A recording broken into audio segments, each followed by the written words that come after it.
नमस्कार। हमारा टॉपिक चल रहा था सभ्यता। उसमें आज हम जो नगरी सभ्यता है उसके बारे में चर्चा करेंगे।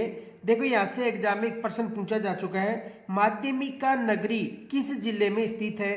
तो आपको पता है नगरी किस जिले में स्थित है, यानी नागौर में है या जोधपुर, उदयपुर या चित्तौड़गढ़। तो ये सभ्यता चित्तौड़गढ़ में विकसित हुई है। देखो नगरी जिसे प्राचीन काल में मध्यमिका के नाम से जाना जाता था। प्राचीन समय में इसको किस नाम से पुकारा गया था, मध्यमिका के नाम से पुकारा गया, ये याद रखना। यानी प्राचीन समय में ये जो नगरी क्षेत्र है इसे मध्यमिका कहा गया था। क्या कहा गया था, मध्यमिका कहा गया था। आगे देखो, जो पाणिनि का जो ग्रंथ था अष्टाध्यायी, पाणिनि का ग्रंथ कौन सा था, अष्टाध्यायी में नगरी को मध्यमिका के नाम से उल्लेखित किया गया है। तो वहां पर नगरी भी मिल सकता है आपको या मध्यमिका, दोनों में से कोई सा भी, लेकिन वर्तमान में किस नाम से पुकारा जाता है, नगरी के नाम से पुकारा जाता है, ये याद रखना। देखो 1872 की बात करें तो जो कार्लाइल था, ठीक है, उसके द्वारा खोजा गया था। 1919-20 में इसे डॉक्टर भंडारकर के द्वारा, और 1961-62 में केबी जो सौंदरराजन था उसके द्वारा उत्खनन किया गया था। और ये राज्य में खोदा गया प्रथम स्थल बताया गया है, कौन सा, जो नगरी है। आगे देखो, नगरी से यहां से गुप्तकालीन अवशेष मिले हैं। नगरी से क्या मिले हैं, गुप्तकालीन अवशेष, जिनमें जो शिव मूर्ति है ये प्रतिष्ठित की जाती है। तो यहां से गुप्तकालीन अवशेष मिले, ये याद रखना। देखो नगरी की खुदाई में सीवी जनपद, कौन सा जनपद, सीवी जनपद के सिक्के मिले हैं। किस जनपद के सिक्के मिले हैं, सीवी जनपद के सिक्के मिले हैं। इनके साथ साथ गुप्त काल के अवशेष भी मिले। देखो जो जनपद संबंधी जो भी सिक्के मिले हैं, कौन कौन से, किस सभ्यता से कौन से सिक्के मिले हैं, उसका मैं एक वीडियो बना दूंगा शानदार। तो यहाँ से सीवी जनपद के सिक्के मिले हैं, किस सभ्यता से मिले हैं, नगरी सभ्यता से। आगे देखो, नगरी सभ्यता में वैष्णव मंदिर के अवशेष मिले या भग्नावशेष मिले। किस मंदिर के, यानी जो वैष्णव मंदिर हैं इनके अवशेष मिले हैं। ये हमारे देश का प्राचीनतम वैष्णव मंदिर था, जिसके चारों ओर प्रस्तर प्राचीर यानी पत्थर की दीवारें थी। ये मोस्ट मानना प्रश्न आ सकता है कि किस सभ्यता से वैष्णव मंदिर के अवशेष या भग्नावशेष मिले हैं। तो कौन सा है, नगरी सभ्यता से। किस सभ्यता से मिले हैं, नगरी सभ्यता से मिले हैं, ये याद रखना, यहाँ से प्रश्न बन सकता है। तो वैष्णव मंदिर के अवशेष या भग्नावशेष मिले हैं, ये हमारे देश के प्राचीनतम वैष्णव मंदिर थे, यहां से प्रश्न बन सकता है। आगे देखो अगला, इस मंदिर को जो प्रकाश में लाने का जो श्रेय है, किस मंदिर को, जो वैष्णव मंदिर था, तो इस मंदिर को प्रकाश में लाने का श्रेय किसको है, डॉक्टर भंडारकर को। किसको दिया गया है, डॉक्टर भंडारकर को। ये जो मंदिर है इनको श्रेय लेने का श्रेय दिया गया है। आगे देखो, यहाँ के उत्खनन से लेख युक्त शिलाएं, यहाँ के उत्खनन से लेख युक्त शिलाएं मिली हैं, मरण मूर्तियां मिली हैं, प्रतिमाएं मिली हैं, अलंकरण युक्त ईंटें, ये याद रखना, ये कालीबंगा सभ्यता से भी मिली है। अलंकृत युग ईंटें कहाँ से मिली है, ये है कालीबंगा सभ्यता से भी मिली है। इनके साथ साथ ग्रीक रोमन प्रभाव से युक्त पुरुष शीर्ष, ये भी याद रखना मिला है। देखो अलंकृत ईंटें कालीबंगा सभ्यता से भी मिली है। दूसरी कौन सी सभ्यता है, नगरी सभ्यता, ये याद रखना। कालीबंगा सभ्यता और नगरी सभ्यता, ये दोनों याद रखना, यहाँ से प्रश्न बन सकता है। इनके साथ साथ देखो, यहाँ से 4 चक्राकार कुएं मिले हैं। नगरी सभ्यता से 4 चक्राकार कुएं मिले। कितने, 4 चक्राकार कुएं मिले हैं।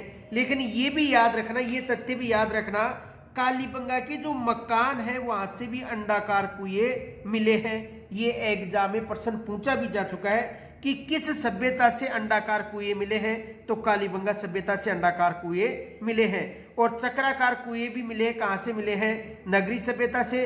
अलंकृत ईंटें कालीबंगा सभ्यता से भी मिली हैं, और दूसरी की सभ्यता से मिली है, नगरी सभ्यता से मिली, ये भी याद रखना। आगे देखो, पंतजलि ने अपने महाभाष्य, पंतजलि का कौन सा ग्रंथ है, महाभाष्य। किसका ग्रंथ है, पंतजलि का महाभाष्य में यवन आक्रमण के सिलसिले में जो नगरी है इसको मध्यमिका नगरी का उल्लेख किया गया है। नगरी को मध्यमिका के नाम से भी उल्लेखित किया गया है। आगे देखो, कुषाणकालीन स्तरों में नगर की सुरक्षा में निमित्त एक मजबूत दीवार भी बनाई गई थी, जो यहाँ पर मिली है। कहाँ से मिली है? नगरी सभ्यता से। तो ये आपको अच्छी तरह समझ में आ गया होगा नगरी सभ्यता के बारे में। अब देखो अगली सभ्यता है, ये है सुनारी सभ्यता। कौन सी सभ्यता? सुनारी सभ्यता। देखो सुनारी सभ्यता के बारे में देखो, ये कांतली नदी के बेसिन में, किस नदी के बेसिन में? कांतली जो नदी है उसके बेसिन में जो खेतरी क्षेत्र है झुंझुनू में विकसित हुई है। सुनारी कहाँ पर हुई है? कांतली क्षेत्र के बेसिन में झुंझुनू में विकसित हुई है। आगे देखो, जो सुनारी सभ्यता है यहां से लोहा येसक से प्राप्त, यानी यहां से लोहा येसक से लोहा प्राप्त करने की भट्टियों के अवशेष मिले हैं। किस सभ्यता से? सुनारी सभ्यता से। इन भट्टियों को भारत में प्राचीनतम, ये याद रखना, प्राचीनतम भट्टियां मानी गई है। इन भट्टियों में धोकनी लगाने का प्रावधान था, जिससे तापक्रम पर नियंत्रण किया जा सकता है। ये एग्जाम में यहाँ से प्रश्न आ चुका है। लेकिन कुछ फैक्ट हैं, देखो एक तो जोधपुरा सभ्यता याद रखनी। कौन सी सभ्यता? जोधपुरा सभ्यता। जोधपुरा सभ्यता से लोहा गलाने की भट्टियां मिली है। किस सभ्यता से? जोधपुरा सभ्यता से। तो ये याद रखना। दूसरा जो बालातल सभ्यता है, यहां से भी लोहा गलाने की 5 भट्टियां मिली है। बालातल से भी कितनी मिली है? 5। और जो इसवाल सभ्यता है, यहां पर उत्खनन के दौरान लोहा गलाने का कार्य का उल्लेख मिला है। तो ये फैक्ट याद रखना। देखो जो सुनारी सभ्यता है, यहां से लोहा गलाने की भट्टियां मिली है। किस सभ्यता से? सुनारी सभ्यता से। इसके साथ साथ जोधपुर की सभ्यता से मिली है।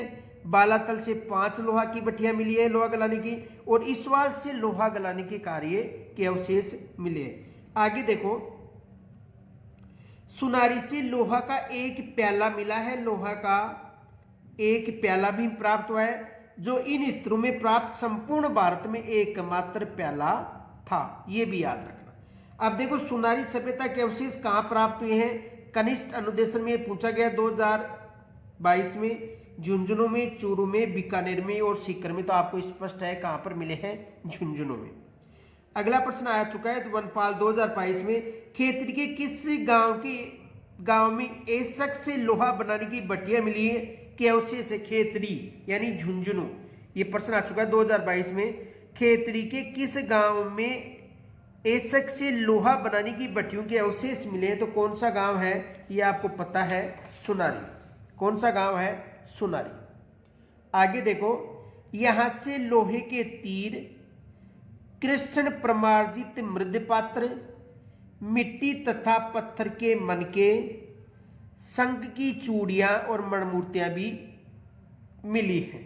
यहां से चाक निर्मित काले रंग के मृदपात्र मिले हैं, जिन्हें कुषाणकालीन माना जाता है। किसकी बात है? सुनारी की। यहाँ के लोगों का प्रमुख खाद्यान्न चावल था और घोड़ों से रथ खींचे जाते थे। ये भी याद रखना। देखो ये फैक्ट याद रखना, यहां से एग्जाम में प्रश्न आ चुका है और बनने की संभावना भी है। जोधपुरा, नौहे और सुनारी से शुंग तथा कुषाण काल के अवशेष मिले। किन किन सभ्यताओं से मिले हैं? जोधपुरा सभ्यता से, नौहे सभ्यता से और सुनारी सभ्यता से।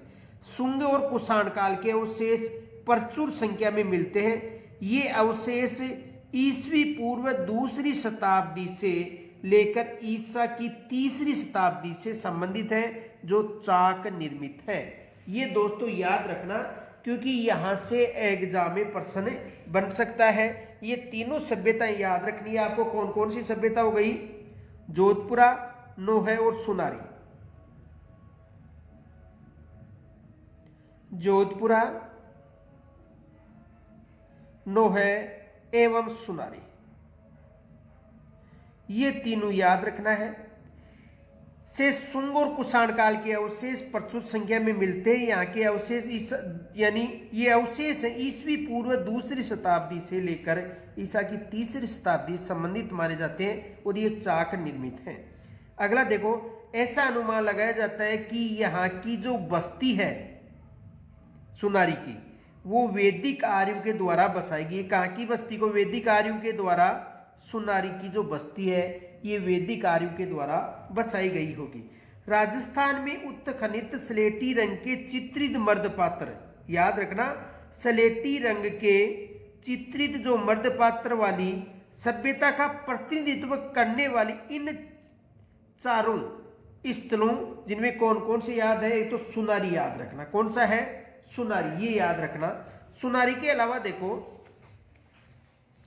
4 स्थलों में एक सुनारी हो गया, और सुनारी के साथ साथ है जोधपुरा, विराटनगर और नोहर का लोहा युग में विकसित होने का भारी योगदान बताया है। आगे देखो अगली सभ्यता, कुंडा सभ्यता। ये जो कुंडा सभ्यता है ये जैसलमेर जिले के कुंडा ग्राम में विकसित हुई है, और यहाँ पर उत्खनन से 5000 वर्ष पुरानी सभ्यता के अवशेष मिले। कितने वर्ष पुरानी सभ्यता के अवशेष मिले हैं? 5 वर्ष पुरानी सभ्यता के अवशेष मिले हैं। अगली जो सभ्यता है कुंडा के साथ साथ वो है ओला सभ्यता। ओला सभ्यता ये जैसलमेर जिले में ओला ग्राम में विकसित हुई है। उत्खनन से मध्य पाषाण युगीन संस्कृति के अवशेष मिले हैं। फिर है डडीकर सभ्यता। अलवर जिले में स्थित डडीकर से 5000 से 7000 वर्ष पुराने शैल्य चित्र प्राप्त हुए हैं। मोस्ट याद रखना। इनके साथ साथ देखो गर्दड़ा सभ्यता। बूंदी जिले के छाजा नदी के तट पर स्थित गर्दड़ा अपने शैल्य चित्रों के लिए विख्यात है। यहाँ से प्राप्त बर्ड राइडर रॉक पेंटिंग्स को भारत की प्राचीनतम बर्ड राइट रॉक पेंटिंग्स के नाम से पुकारा गया था। आगे देखो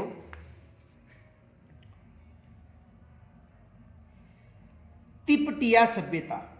तिपटिया कोटा जिले के दरा अभ्यारण्य में के क्षेत्र में स्थित है। इस स्थान से प्रागैतिहासिक काल के शैल्य चित्र मिले हैं। किस काल के मिले हैं? प्रागैतिहासिक काल के, यानी पाषाण काल संबंधी। फिर है रेलावन दुगेरी। 12 जिले में स्थित रेलावन दुगेरी ग्राम में 5000 वर्ष से पुरानी सभ्यता के अवशेष मिले हैं। फिर है कोटड़ा। उदयपुर जिले में स्थित कोटड़ा नामक स्थान पर दीपक शोध संस्थान द्वारा 7वीं शताब्दी के मध्य के पुरातात्विक अवशेषों की खोज की गई है। और फिर है दर जो सभ्यता। भरतपुर जिले में स्थित दर नामक स्थान पर पाषाणकालीन सभ्यता के अवशेष मिले हैं। तो आज हम कुछ सभ्यताओं का अध्ययन किया है। शेष जो सभ्यता है उसके बारे में कल चर्चा करेंगे। और जो भी आपको समस्या हो तो मुझे जो ये हेल्पलाइन नंबर है 9950 38 92 86 उन पर संपर्क करके बता सकते हो। कुछ ऐसी उत्खनन स्थल सामग्रियां हैं जिनके बारे में बच्चों के कमेंट्स आए कि सर जी यहाँ पर इस गाइड में ये बता रखा है, आपने ये बताया है।